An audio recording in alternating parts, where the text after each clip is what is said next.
विधान पूज रही है। शिव पूजन का विधान क्या है?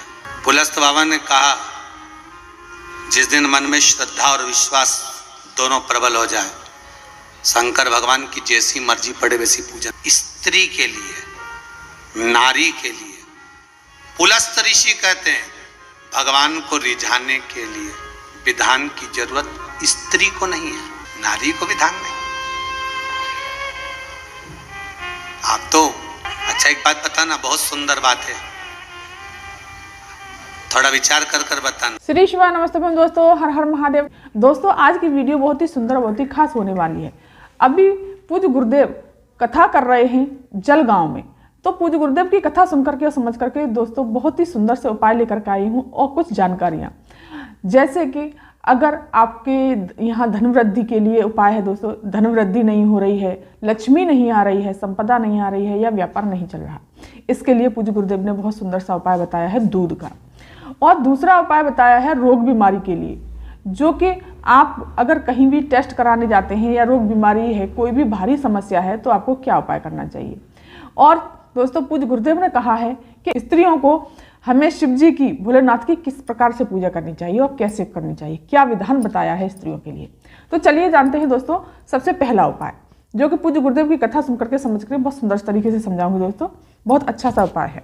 आपको क्या करना है, धन वृद्धि के लिए, व्यापार के लिए और लक्ष्मी प्राप्ति के लिए। अगर कभी भी शिव मंदिर जाते हैं, डेली अगर शिव मंदिर जाते हैं तो बहुत ही अच्छा है दोस्तों, हमेशा जाना चाहिए। आपको क्या करना है, एक लोटा जल लेना है आपको अपने घर से तांबे के कलश में। दोस्तों आज की कथा में भी पूज्य गुरुदेव ने क्लियर कहा है कि इसको अपनी रसोई से ही लेना चाहिए, परिंदे से लेना चाहिए, इससे वास्तु दोष, पितृ दोष और काल सर्प दोष दूर होता है। और इसमें थोड़ा सा मीठा गंगा जल जो भी डालना है चाहते हैं वो डाल लीजिए।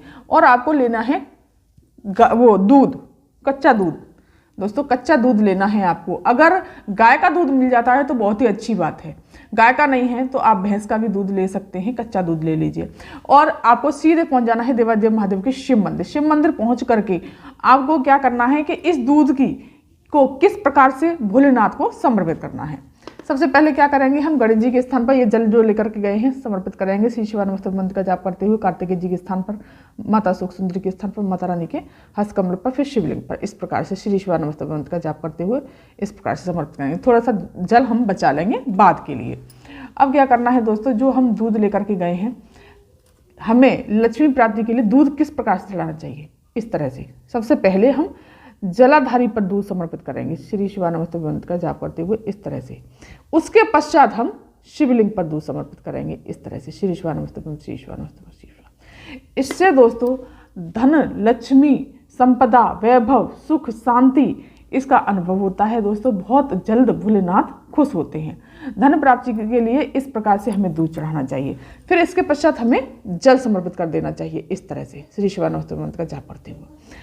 अब बताते हैं दोस्तों, पूज्य गुरुदेव कहते हैं कि दूध का क्रम एक और बदल जाता है, जो कि पूज्य गुरुदेव ने कहा है कि दूसरा क्रम क्या है दूध का बदलने का, कि अगर हम रोग बीमारी के लिए दूध अगर समर्पित करते हैं तो किस प्रकार से करना चाहिए। दोस्तों तांबे के दूध कलश में कभी भी दूध समर्पित नहीं किया जाता, इसलिए आप स्टील का पात्र ले जाइए, इसमें थोड़ा सा जल ले लीजिए इस तरह से।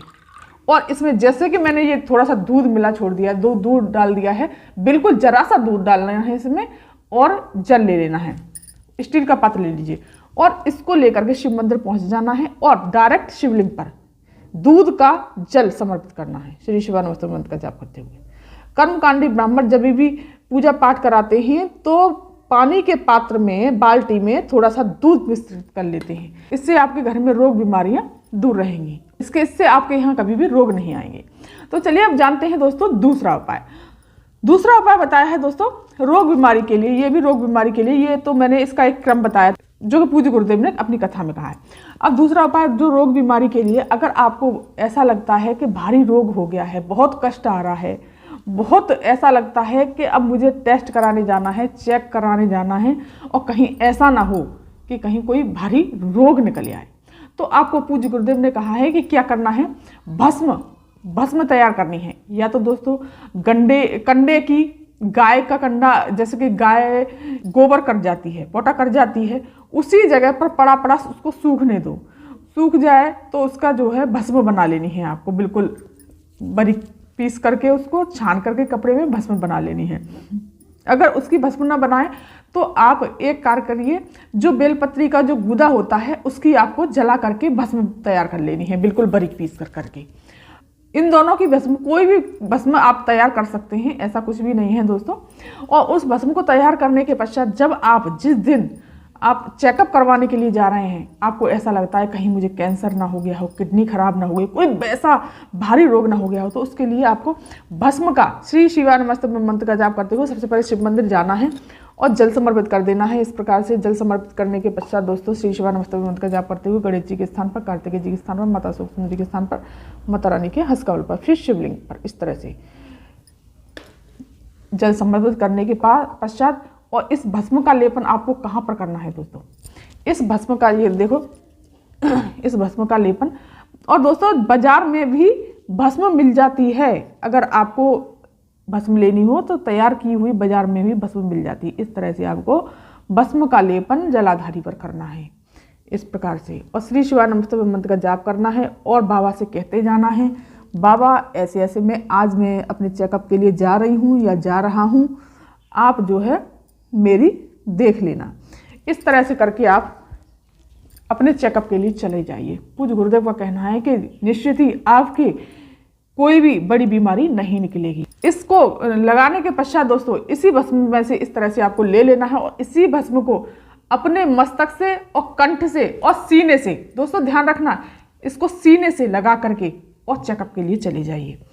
पूज्य गुरुदेव का कहना है कि इससे आपको कोई बड़ी बीमारी नहीं निकलेगी और जो भी आपके कष्ट होंगे, अगर कोई बीमारी चल भी रही है, वो भी खत्म हो जाएगी। तो ये अच्छा बहुत सुंदर सा उपाय बताया है पूज्य गुरुदेव ने उनकी कथा सुन करके। और चलिए जानते हैं तीसरा बताया है पूज्य गुरुदेव ने, स्त्रियां भोलेनाथ की, शिव जी की किस प्रकार से पूजा करनी चाहिए, उनको किस तरह से पूजा नहीं करनी चाहिए, उनका क्या विधान है। पूज्य गुरुदेव का कहना है कि स्त्रियों का कोई विधान नहीं है, आप स्वच्छ मन से, स्वच्छ दिल से किसी भी प्रकार से पूजन कर सकती हैं, क्योंकि स्त्रियों को हमेशा भगवान ने छूट दी हुई है। बच्चा छोटा होता है तो वो लैट्रिन करता है, पॉटी करता है, उसको धोती है, तो क्या वो फिर पूजा नहीं करेंगी? कहीं मंदिर दर्शन करने के लिए जाती हैं, तो भगवान ने स्त्रियों के लिए कोई भी व्यवधान नहीं बनाया, आप किसी भी प्रकार से उनकी पूजा कर सकते हैं। तो ये थी जानकारी आज की। अगर ये जानकारी आपको पसंद आई हो तो मेरे चैनल को सब्सक्राइब कर दीजिए, वीडियो को लाइक कर दीजिए और कमेंट में श्री शिवाय नमस्तुभ्यं अवश्य लिखिएगा। धन्यवाद।